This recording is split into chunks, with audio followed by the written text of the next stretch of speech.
team. It's your boy Neal back with another reaction video, guys. Here we are with 15 weird things about Australia that Canadians don't understand. And since Canada is just north of the US, you know what I'm saying? We're kind of have similar opinions on some things and very different opinions on others. So we'll see if I can relate to these things that Canadians can't understand, or I'm like, why can't you understand that? Before we dive in, make sure you subscribe to the channel, ring notification bell, get a video a thumbs up so I can suggest it. What we got? Hey guys, welcome back to my channel. It's Cassie here, and today I'm going to be doing a video for 15 weird things that I noticed after moving to the Gold Coast in Australia. So some of these are going to be just specific to Queensland and the Gold Coast, and then some of these are kind of just Australia in general. So let's get started. So the very first thing that was super weird is that they call their green and red peppers capsicum, and I was like, what? I'm gonna spell that out for you here. Capsicum. I went to Subway and I was trying to order like half a sub, and I was picking out my vegetables and I was like, oh, green peppers, and they're like, what? And then my boyfriend told me they're not called green peppers, they're called capsicum, and I was like, ew, okay, can I have some capsicum? So that, I don't know why they call it differently here. Maybe we're calling it wrong from Canada. But yeah, I just thought that was very weird. Yeah, I guess it'd be strange, like from a Canadian's point of view, that you would call it strange from a U.S. point of view. But it's not strange in the sense that different places are gonna call things different names. It's not weird in that sense. It's just weird to us when we know something that's one thing for our whole life, and somewhere else it's called something else. 2, hot dogs here are not called hot dogs. They're called snags. Snag, yeah, I like that though. And a snag is pretty much a wiener in a piece of toast. So I'll insert another picture right here showing you what a snag looks like. They find us calling it. Them onions out, those grilled onions, get them off of there and they look good. And just mustard. A hot dog, very odd, which makes sense because like it's not a hot dog, but at the same time, what does snag even mean? I think snag sounds pretty weird too. Plus, why would you want it in a piece of toast? Like, you can have it in a hot dog bun where it's like all nice and soft and plush, and it like holds the hot dog perfectly. So that's also strange, but you know, a snag is equally as delicious. So hold on though. Now on to, because it's the same thing. But yeah, hot dog and bread is good. Hot dog and bun is good. Either way, it's good. Well, a snag. We use snag like here, like I know growing up for sure, like in high school, it's like if somebody caught something like a tough pass, be like, bro, he snagged that. Bro, like he snagged that right out the air. We'd say it in that sense. But I like the word snag for a hot dog. I don't know how y'all came up with that, but snag. Let me get a snag from Bunnings. To the third thing that's really weird. So when I first got here, I needed to use transit as most people would. And I saw this sign, I'll insert a video clip of the bus stop having a sign that says, please wave down your bus driver. And I was like, what? Don't they just stop when they see someone at the stop? But no, that's not how it works here. Really? If you don't physically wave down the bus like this, they're not going to stop for you. That way they don't have to like make accident stops when those people are actually getting on a different bus, so that kind of situation wouldn't happen. That makes sense. Okay. Another weird thing. Yeah, that one's different. I haven't heard that yet.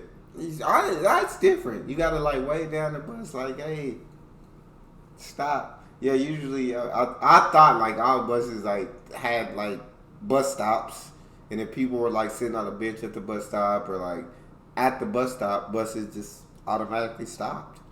About the buses, first of all, they're huge, and after I got into one, I was like, okay, it's really nice and spacious. It's nicely air conditioned. I like it.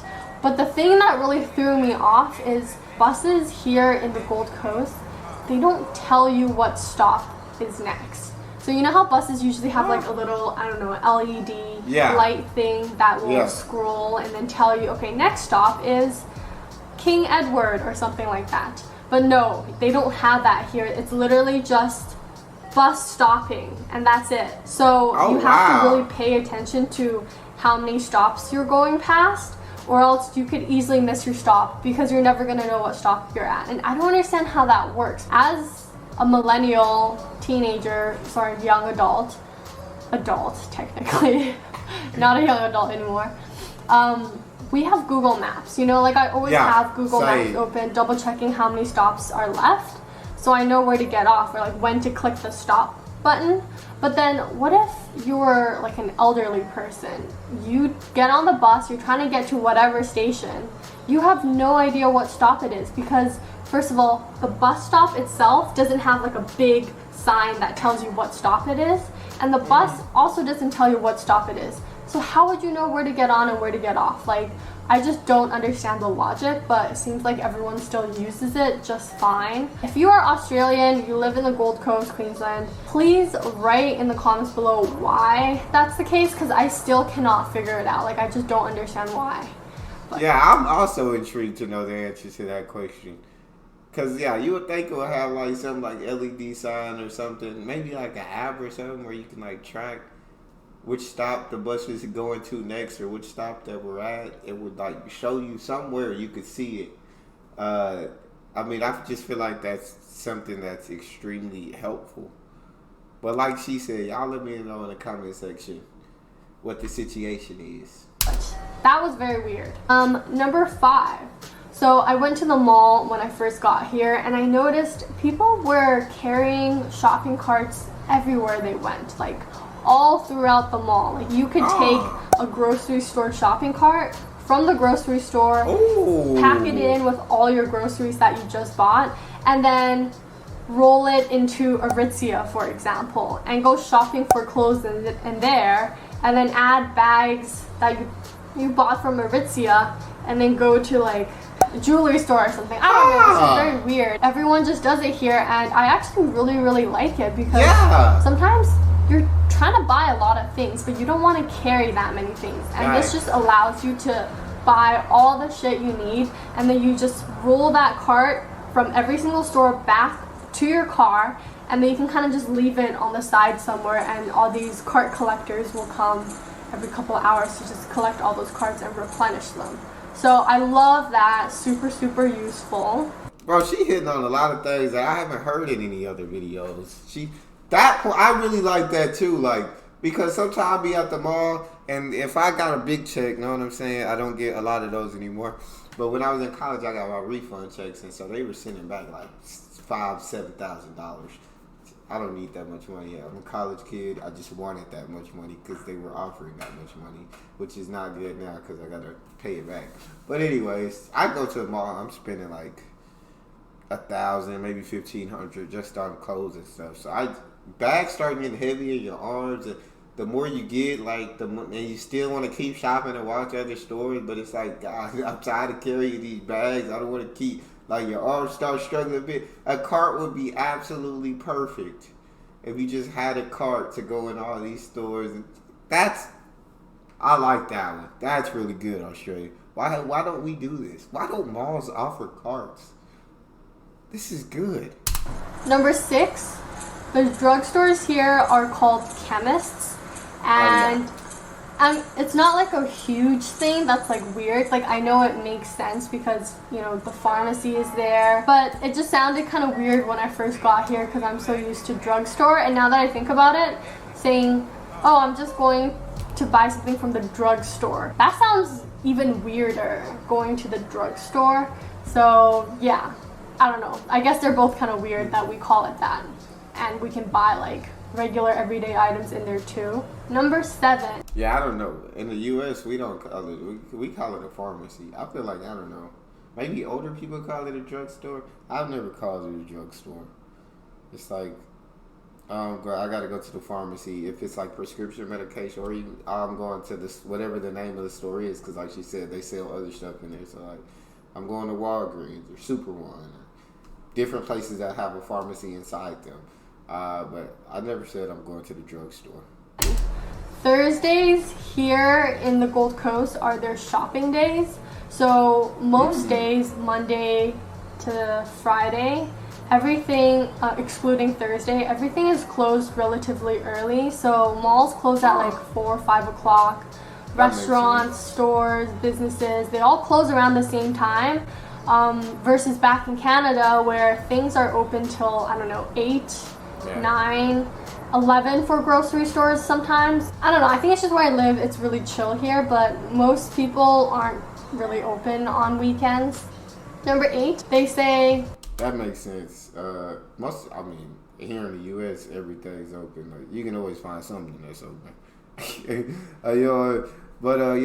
They would usually don't close, or the weekdays, like she said, close around like 9 or 10 for like certain stores or grocery stores, some till like 11 midnight. So you're always able, but stores and malls closing at 4 or 5 during the week I don't find it strange just because I understand the concept of closing early. Like, it's during the week. And the weekend, now everybody want to get their shopping in, you might stay open a little bit later. You feel me? How you're going? And the first time I heard that, I was like, oh, that's cute. You gotta say, how you going? How you going? Cute. How you're going instead of how are you doing. So that was kind of interesting. So if you bump into someone and you're like, oh, I'm sorry, and they're like, oh, usually people would be like, oh, it's okay. Here they say, you're all right. And when I first heard that, I was like, you're all right. I was like, why am I just all right? Like, I took it like I'm literally just an all right person versus what they really mean is, no, like, you're all right, you're okay is kind of the same meaning. But for some reason, my brain just took it weirdly and I like misinterpreted what they said. I don't know if that's a Canadian thing. That might just be a her thing. that might just be a her thing. Because if like I say, oh, I'm sorry, and they're like, you're all right, I'd be like, I'll just keep going. Like, I wouldn't think like they're calling me an all right person. Me personally, I'd be like, you're good. Oh, you're straight. You're cool. But you're all right. It's just another way of saying that. Like, and so, yeah, I think that might be a her thing on this. So I don't. If any Canadians are watching, y'all let me know in the comment section.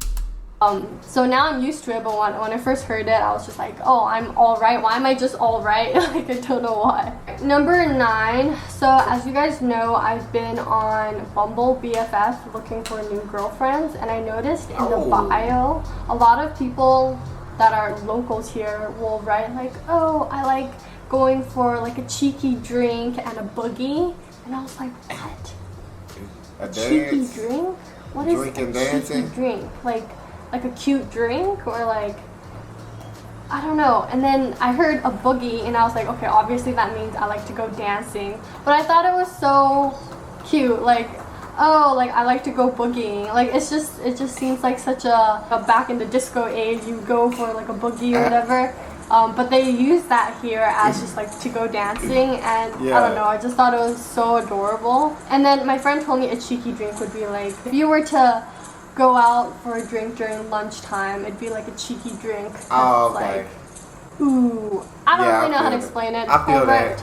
So, number 10 is that people in Queensland, I don't know about the rest of Australia, I'm pretty sure it's a very Queensland thing or a Gold Coast thing, but people here don't wear shoes sometimes. And I mean, they don't wear shoes anywhere. You'll see it in the mall, they'll be shoeless. You'll see it on the tram. I was taking the tram once and then this guy came on with a surfboard, which makes sense, you know, he went surfing, he doesn't need his shoes.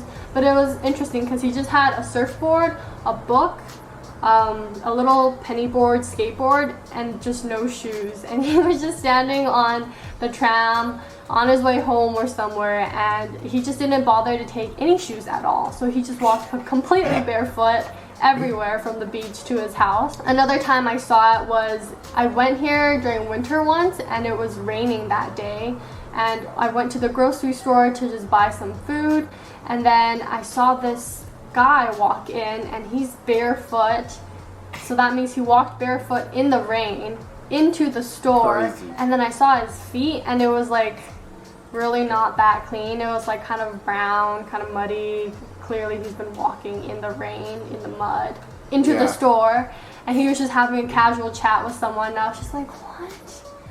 That, I don't understand. But, you know, whatever works for them, I totally get it. You know, if you're surfing, then you kind of just don't want to have to carry so many things on you, but I could never do it. I could just never do it. Number 11. I definitely feel you. Yeah, I couldn't do it either. That's Aussie culture out there. There's plenty of people who do wear shoes everywhere, I think. But it's like an Aussie thing, an Aussie stereotype at least. That, you know what I'm saying? They don't really need the kicks out there. They like the freedom of going barefoot. You can go shop and go do anything you want barefoot. Like, I feel like here there's restrictions. Like, no shirt, no shoes, no entrance. Like, you can't come in here. You know what I'm saying? But different out there in the land down under, and I rocks with it. 11. So the water in the toilets here are very, very shallow. So like the toilets are like this, right? And then usually the water is maybe like right here or something. But no, the toilet water level in Australia is like down here. It's like just a little bit of water. So when you do anything poop, pee, it's just like loud, you know, because it's a much longer distance. And it's awful because there's also more splashback, because when it drops, it just goes all the way back up. So that's really annoying. Number 12, they have tiny light switches here. When I first saw them, I was like, why did they make them so small? It's just so much harder to press compared to like what we have back in Vancouver. And I'll show you guys, like, for example, this is how it looks like. Oh, wow. Focus. You see how small they are? And like sometimes when you're in a rush and you're just like, oh, I'm just gonna go and turn on the light, it's just like, it's so small. Only one finger nail can go on it to turn it on and off. So I kind of miss what we have back at home. The next thing. Yeah, that wouldn't be anything that bothered me or I felt like was weird, but it's different. It is different. I'll say that. Yeah, in the U.S., I feel like a lot of the time we got the light switches. They like stick out the wall, so you can like. But there's all different kinds of light switches, and so I don't know. Thing number 13 is how large their coins are. Like, they're freaking huge. The 20-cent coin is massive. I'm gonna like insert pictures to my right so you guys can see. But in Canada, our larger coins are like the $1, $2, you know, because they have more value to them. And then our 50 cents, like, sorry, we don't have 50 cents, but like 25 cents, 10 cents, 5 cents, it just gets smaller and smaller. But then here, it's flipped. Here, the dollars and $2, they're actually the smallest coins. They're like tiny little coins. And then smaller cents, so like 10 cents, 20 cents, they're bigger.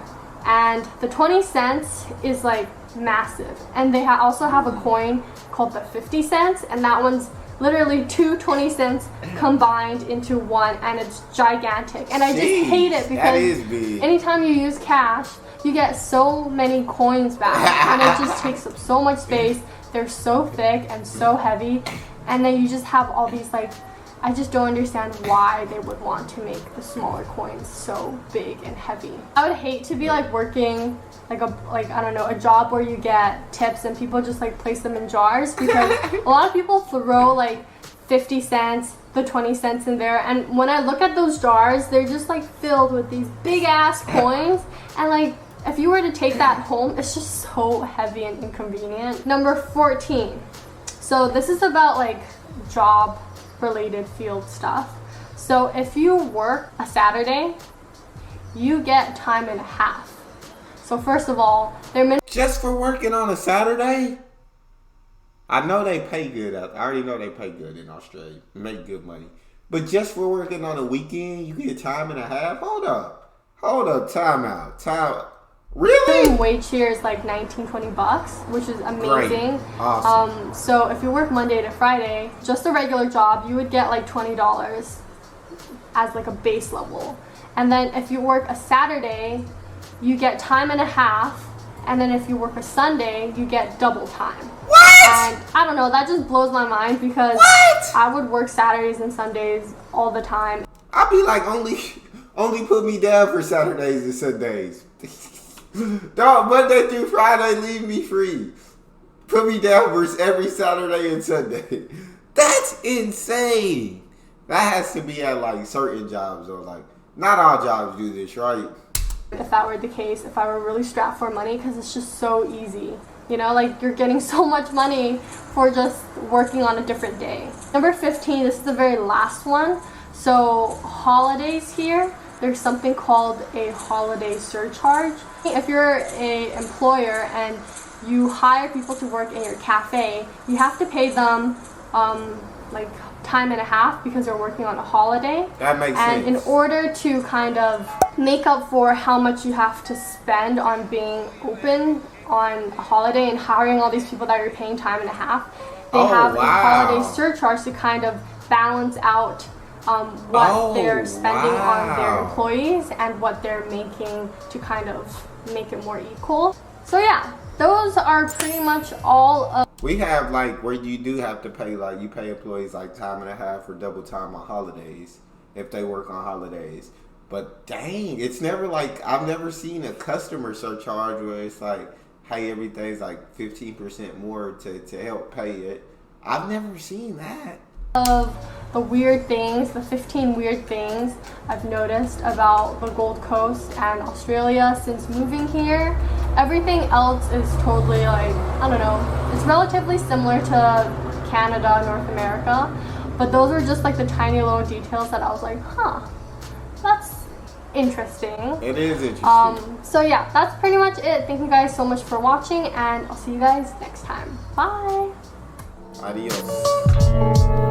That's all we got. That was a fun video to react to. She brought up a lot of things that I did not know. So I always like learning. But that's all we got. If you guys have a favorite video suggestion, you can subscribe to Patreon or drop it in the comment section. It's your boy D Neal. Out.